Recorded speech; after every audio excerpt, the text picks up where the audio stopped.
एक ऐसा फैसला जिसने पूरी दुनिया का ध्यान अपनी ओर खींच लिया है।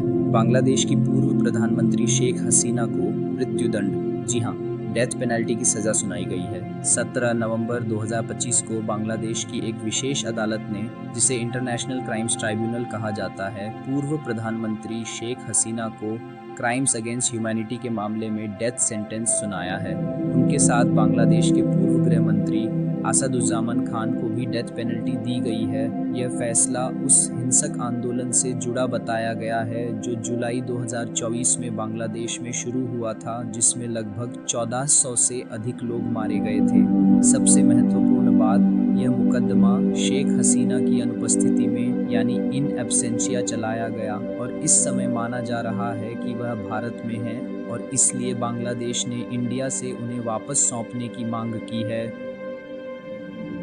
ये मामला भारत के लिए भी बहुत महत्वपूर्ण है क्योंकि हसीना भारत में ही है। बांग्लादेश सरकार उनसे प्रत्यर्पण मांग रही है। भारत पर दबाव है, प्रत्यर्पित करे न करे, हर विकल्प के बहुत बड़े नतीजे हैं। अगर भारत उन्हें दे देता है तो कूटनीतिक संकट हो सकता है। अगर भारत मना कर दे तो यह मानवीय और राजनीतिक बहस का विषय बनेगा। मानवाधिकार समूह कह रहे हैं कि मुकदमा पूरी तरह निष्पक्ष नहीं था। उनकी सुनवाई उनकी अनुपस्थिति में हुई और कई सवाल उठ रहे हैं। क्या गवाहों की सुरक्षा थी? क्या न्यायाधीश स्वतंत्र थे? कुछ लोग इसे राजनीतिक प्रतिशोध भी कहते हैं। यह सजा सामान्य अपराध की नहीं, बल्कि ह्यूमैनिटी के खिलाफ अपराध यानी क्राइम्स अगेंस्ट ह्यूमैनिटी के आरोपों के आधार पर दी गई है। ऐसे अपराध वो होते हैं जो जनता के खिलाफ संगठित, योजनाबद्ध और बड़े पैमाने पर किए जाते हैं। अदालत ने कहा, अपराध की गंभीरता इतनी अधिक है कि अधिकतम दंड दिया जाना आवश्यक है, लेकिन कई अंतर्राष्ट्रीय संगठन कह रहे हैं डेथ पेनल्टी पर पुनर्विचार होना चाहिए क्योंकि सुनवाई उनकी अनुपस्थिति में हुई है। यानी सवाल ये नहीं कि अपराध हुआ या नहीं, सवाल ये है कि न्याय प्रक्रिया कितनी निष्पक्ष रही। अब बात करते हैं पृष्ठभूमि की। शेख हसीना केवल एक राजनेता नहीं, बल्कि बांग्लादेश की सबसे लंबे समय तक कार्यकाल वाली प्रधानमंत्री रहीं। लगभग 15 वर्षों का लगातार शासन और उनसे पहले भी कई बार सत्ता में रहीं। उनकी पहचान रही strong economic reforms, terrorism control, India Bangladesh relationship का गोल्डन फेज।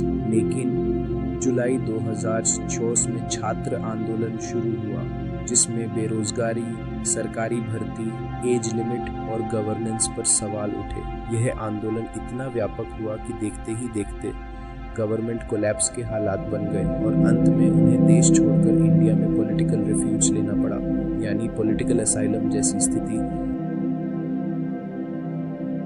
अब सबसे बड़ा प्रश्न, भारत की स्थिति और जिम्मेदारी क्या है? क्योंकि शेख हसीना इस समय भारत में है, बांग्लादेश उन्हें वापस चाहता है। भारत बांग्लादेश के संबंध दुनिया में सबसे महत्वपूर्ण पड़ोसी संबंधों में से एक है। अब भारत के सामने 3 संभावित विकल्प हैं। ऑप्शन 1, उन्हें बांग्लादेश सरकार को सौंप दिया जाए। ऑप्शन 2, मानवाधिकार आधार पर शरण दी जाए। ऑप्शन 3, किसी अंतर्राष्ट्रीय मध्यस्थता प्रक्रिया का समर्थन किया जाए। लेकिन भारत का हर कदम राजनीतिक, राजनयिक, सुरक्षा और वैश्विक कूटनीति पर सीधा प्रभाव डालेगा।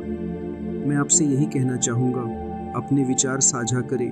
क्या आप इस फैसले को न्यायपूर्ण मानते हैं? भारत को क्या कदम उठाने चाहिए? नीचे कमेंट बॉक्स में लिखें।